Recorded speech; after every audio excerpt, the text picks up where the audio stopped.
After a 3-month break, DuckTales Season 2 has returned to us with its 17th episode.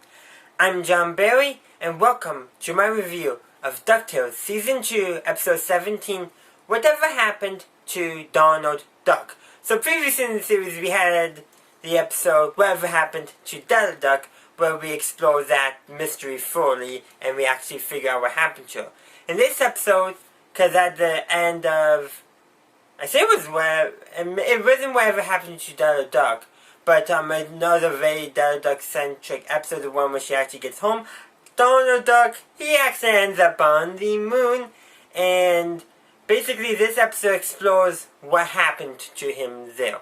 There's also the B-plot back on Earth, where Dewey and Webby are searching for a new Duck family mystery to solve.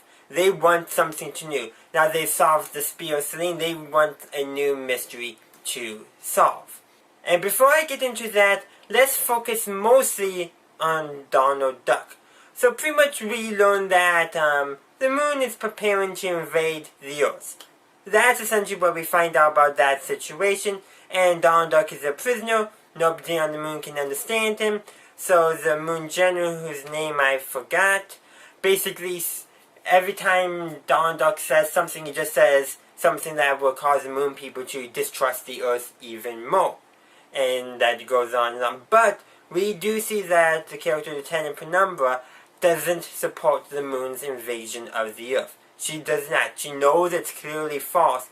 And she is basically at the point is with Donald Duck there, no longer willing to even pretend to go along with it. Like, oh, well, she goes along with it, but that's only so she doesn't get into trouble, rather than her wanting to support it. Like, she doesn't want to support it.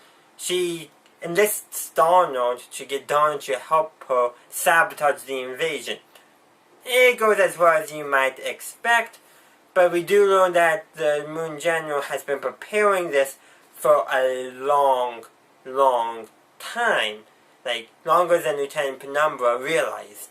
And Duck provided the Moon General the opportunity to actually make it feasible to invade the Earth. And of course that goes, and that's pretty much what we learned there.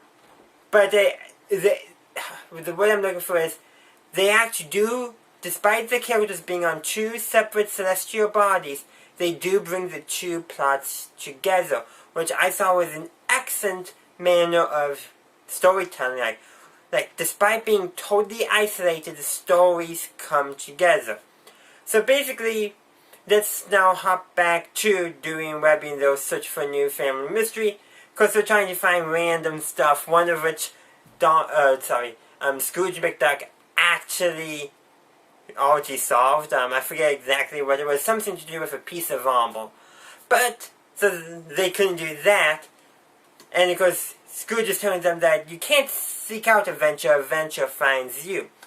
Well, eventually, Huey walks by and just casually, not even directed towards them, remarks that his postcard to Uncle Donald didn't get delivered. It was sent back to them. And so, Dewey and Webby were like, let's find out what happened to Donald Duck. And instead of discovering what happened to him, they discover that Donald sees an anger management counselor who seems to have his own anger management issues. But then again, probably someone who's experienced with anger would be a good person to counsel people who have anger issues. But, so we learn a lot about Donald Duck's characterization and why he's so angry. And that's the point where the episode ties the two plots together. Because we see him getting angry in his plot on the moon. We see that scene, and as his anger management counselor, a character named Jones, is explaining why Donald Duck is so angry, pretty much. And so that narration provided by that new character that we've just been introduced to is pretty much overlaid on Donald Duck actually showcasing his anger, which I thought was excellent. So despite the two plots never physically intersecting, Donald Duck does not meet up with Doing Webby at all in this, but the plots themselves, the storylines of the plots come together, and I believe they do so in such a perfect way. So what we learn is basically Donald Duck sees the world as against him and can't literally understand him. Can't understand him. Not metaphorically can't understand him, which we do see a lot with people with anger issues. With Donald, he literally can't be understood by the world, and that causes him anger. You know, they at the world or at himself, but regardless of who is directly, it's anger because he can't effectively communicate himself. Granted, people like Scrooge and probably Della, who've lived with him for a good portion of their lives, do know how well to communicate with him, or at least understand him based off of non-verbal cues.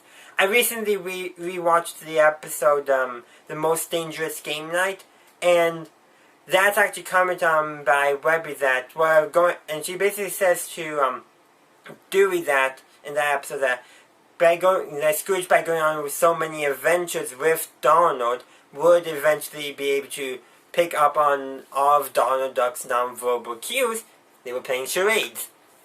And then, of course, in the final of Season 1, The Shadow Ball, Donald's given a device by Guru that basically makes his speech understandable, and, like, he calms down significantly, because he could be understood. Like, I'm putting those two things together now because we're finding out about it.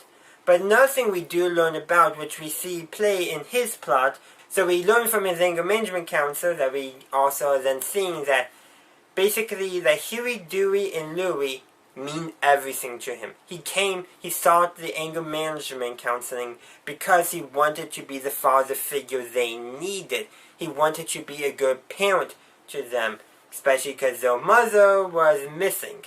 And so Donald had that responsibility on him, and he wanted to basically do his best for his nephews.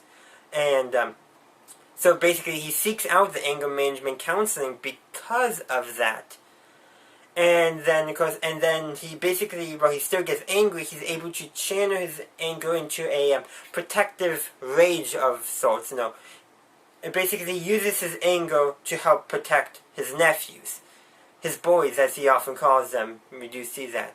And then, in his plot on the moon, the A-plot as I'm calling it, like, he's able to get done what he needs to, not necessarily what he could have done, like what was originally intended to do, but still was able to get done what ultimately will be needed to done because of his channeling his anger to protect Huey, Dewey, and Louie.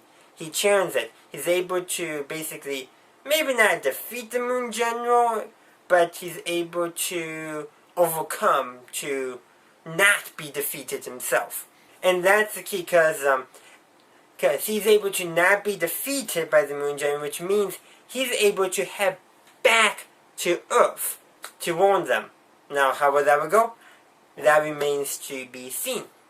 But one thing we do learn in the episode is that, of course, the Moon General was planning his invasion well in advance of Donald Duck crash landing on the moon. For all we know, maybe he's somehow responsible for her crashing on the moon. I don't know. That's just a theory.